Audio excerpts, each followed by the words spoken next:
최근 간병인 보험 시장에 중요한 변화가 생겼습니다. 2026년 들면서 보장 구조가 크게 달라지면서 예전처럼 하루 20만원 간병비 보장이 가능한지, 또 어떤 상품은 180일 이후 보장이 끊기는 구조인지 많은 분들이 혼란스러워하고 계시는데요. 특히 간병인 보험은 상품마다 보장 방식, 지급 기간, 가족 간병 인정 여부가 모두 다르기 때문에 제대로 비교하지 않으면 나중에 정작 필요할 때 간병비를 제대로 받지 못하는 상황이 생길 수도 있습니다. 그래서 저희 당당보험에서는 현재 판매 중인 32개 보험사의 간병인 보험을 전부 비교 분석해서 가족 간병이 가능한 상품이 어디인지, 하루 간병비 보장은 실제로 얼마가 가능한지, 그리고 15세 미만 자녀에게 유리한 설계는 어떤 상품인지까지 핵심만 정리해드리겠습니다. 간병인 보험은 가입할 때 비슷해 보여도 보장 조건에 따라 실제 받는 금액이 크게 달라질 수 있습니다. 오늘 영상 끝까지 보시면 2026년 기준으로 꼭 확인해야 할 간병인 보험의 핵심 기준을 정확하게 이해하실 수 있습니다. 지금부터 하나씩 설명드리겠습니다.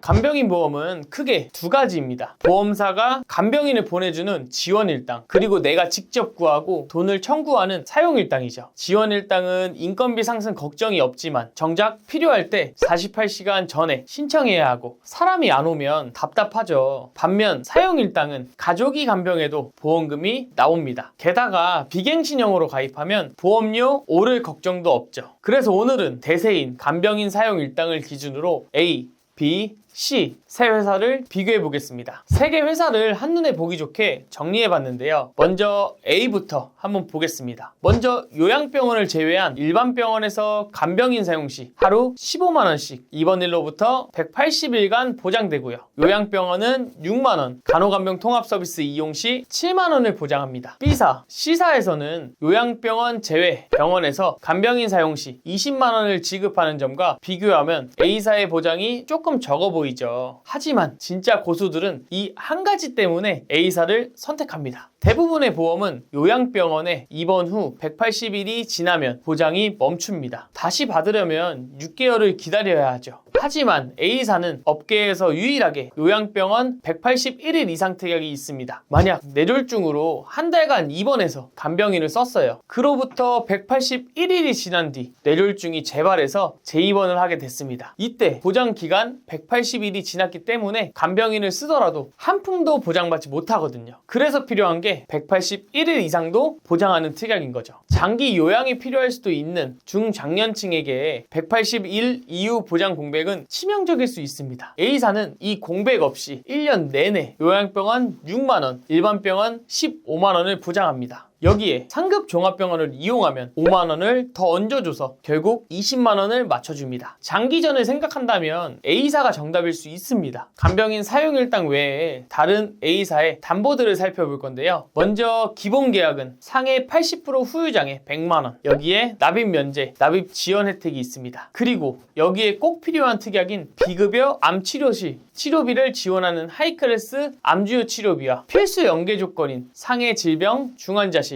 입원비 각각 60만원, 70만원 넣어서 설계한 설계안입니다. 이어서 B사입니다. B사는 여기에 일반 병원 간병비 20만원으로 한도가 높습니다. 하지만 B사의 진짜 매력은 따로 있어요. 바로 고지사항입니다. 보통 보험을 가입할 때 5년치 입원 수술 기록 다 확인해 보느냐 머리 아프셨죠? B사는 다릅니다. 정말 간편해요. 딱 두 가지만 봅니다. 우선 3개월 이내로 약물 복용 이력은 제외됩니다. 그리고 1년 이내 추가 검사, 재검사 이력은 고지하지 않아도 되고요. 여기에 5년 이내 입원 수술 이력도 오직 10대 질병에 대한 5년 내 이력만 물어봅니다. 다시 말하면 3개월 이내 병원 다녀온 이력 없고 5년 이내 암, 백혈병, 고혈압, 협심증, 심근경색, 간경화증, 뇌출혈과 뇌졸중, 당뇨병, 에이즈, 직장 및 학문 질환으로 치료받은 이력 없으면 표준체로 가입될 수 있다는 거예요. 말씀드린 질병들 제외하고 다른 질병이나 상해로 입원을 하든 통원 치료를 받았든 병원 다녀오고 3개월만 지나면 건강체로 가입됩니다. 병력 때문에 고민하셨던 분들에게 B사가 가장 유리한 플랜이 아닐까 싶네요. 다음은 C사입니다. 20만 원이라는 높은 보장 한도도 챙기면서 보험료는 가장 저렴하게 가져가고 싶으신 분들을 위한 곳입니다. 50세 여성 기준 A사나 B사보다 저렴한 보험료를 보여줍니다. 게다가 암 보장까지 챙기면서 가성비를 극대화할 수 있다는 게 큰 장점이죠. 실속파 분들에게는 C사를 강력 추천합니다. 자, 여기서 주목해주세요. 아이 키우는 부모님들, 작년에 어린이 간병비 한도 대폭 줄어든 거 아시나요? 대부분 5만 원으로 깎였는데 아직도 15만 원 유지하는 유일한 곳이 남아 있습니다. 바로 D사입니다. 우선 15세 미만의 어린이가 질병 또는 상해로 입원해 간병인을 썼을 때 일반 병원 15만 원, 요양병원 9만 원이 최초 입원일로부터 180일간 지급되고요. 181일 이상부터는 요양병원 제외한 일반 병원에서만 7만 원이 보장됩니다. 10세 남아 기준 27,897원, 여아 기준 26,735원이면 준비하실 수 있고요. D사의 장점은 전체 보험사 중 유일하게 15세 미만을 대상으로 15만 원까지 지급한다는 겁니다. 아이가 입원하면 부모님이 직접 간병하는 경우가 많죠. 이때 D사는 하루 15만 원씩 꼬박꼬박 지급합니다. 10세 기준 월 2만 원대면 준비 가능하니 이건 가입이 가능할 때 챙겨두시는 게 좋을 것 같습니다. 지금까지 2026년 기준 가장 최신화된 간병인 보험 회사별 보장을 비교해드렸는데요. 이 밖에 여러 회사들도 간병인 보험을 판매 중이지만 32개 보험사를 꼼꼼하게 비교 분석해본 결과를 정리하자면 장기 보장이 중요하다면 A사, 병력이 있다면 B사, 저렴한 보험료는 C사, 우리 아이는 D사입니다. 보시는 것처럼 간병인 보험은 회사에 따라 보장 차이가 매우 큰데요. 보장 한도뿐 아니라 업계 누적 한도, 가입 금액 50%, 감액 조건도 모두 다릅니다. 따라서 회사별 꼼꼼한 분석이 없다면 같은 보험료를 내는데도 손해를 입을 수 있어요. 저희 당당보험에서는 불필요한 보험료의 부담을 줄이고 최소한의 보험으로 최대함의 든든함을 느끼실 수 있도록 32개 보험사의 객관적인 통계 자료를 분석해 한 분 한 분 상황에 맞춘 합리적인 설계를 보장부터 청구, 관리까지 도와드리고 있는데요. 영상을 보시고 궁금하신 부분이나 간병인 보험에 대해 문의사항이 있다면 언제든 댓글 남겨주세요. 확인 후 신속하고 정확하게 답변해드리겠습니다. 시청해주셔서 감사합니다.